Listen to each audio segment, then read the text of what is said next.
जय माता दी दोस्तों। आज की कहानी में मैं आपको बताने लगा हूँ भगवान श्री कृष्ण ने कैसे किया कुबेर पुत्रों को नारद जी के श्राप से मुक्त और नारद जी ने उन्हें क्या श्राप दिया था। धनाधीश कुबेर के दो पुत्र थे, नलकूबर और मणिग्रीव। दोस्तों, कुबेर के पुत्र हैं तो फिर संपत्ति का पूछना क्या। युवा अवस्था थी, यश होने के कारण अत्यंत बली थे, लोकपाल के पुत्र होने के कारण परम स्वतंत्र थे। एक बार वे स्त्रियों के साथ मदिरा पीकर जल क्रीड़ा कर रहे थे। उसी समय देवर्षि नारद उधर से निकले। देवर्षि को देखकर स्त्रियां तो झटपट पानी से बाहर निकल आई, लेकिन दोनों कुबेर पुत्र वैसे ही खड़े रहे। देवर्षि का कोई सत्कार या संकोच करना उन्हें अनावश्यक लगा। देवर्षि को उनकी दशा देखकर क्रोध तो नहीं आया, दया आ गई। कुबेर जी लोकपाल हैं, उनके गण भी उपदेव माने जाते हैं। भगवान शंकर उन्हें अपना सखा कहते हैं। उनके पुत्र ऐसे असभ्य और मदांध। दया करके देवर्षि ने शाप दे दिया, तुम दोनों जड़ की भांति हो, अतः जड़ हो जाओ।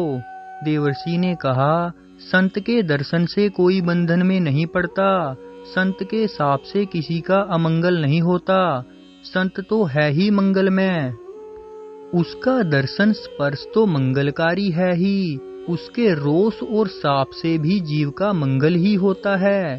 देवर्षि ने शाप देते हुए कहा, तुम दोनों ब्रज में नंद द्वार पर सटे हुए अर्जुन के वृक्ष बनो।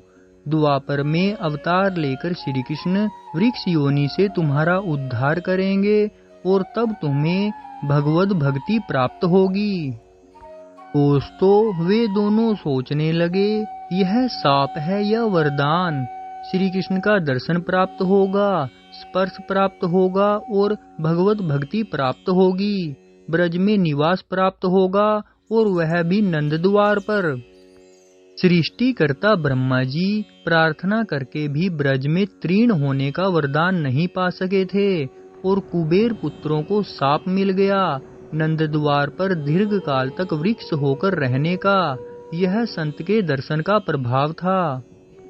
लीला में नटनागर ने द्वापर में अवतार लेकर अपने ही घर में दही का मटका फोड़ा, माखन चुराया और इस प्रकार मैया यशोदा को रुष्ट करके उनके हाथों अपने को ऊखल से बंधवाया। इसके बाद रस्सी से बंधे दामोदर ऊखल घसीटते हुए अपने द्वार पर अर्जुन वृक्ष बने कुबेर पुत्रों के पास पहुँचे। वृक्षों के मध्य ऊखल अटकाकर उन्होंने बलपूर्वक वृक्षों को गिरा दिया, क्योंकि अपने प्रिय भक्त देवर्षि की बात सत्य करनी थी। तो दोस्तों, इस प्रकार कुबेर के पुत्रों को वृक्ष योनि से उन्होंने मुक्त कर दिया।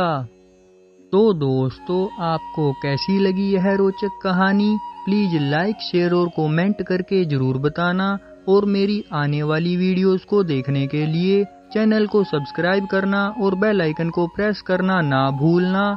जय माता दी, जय श्री कृष्णा।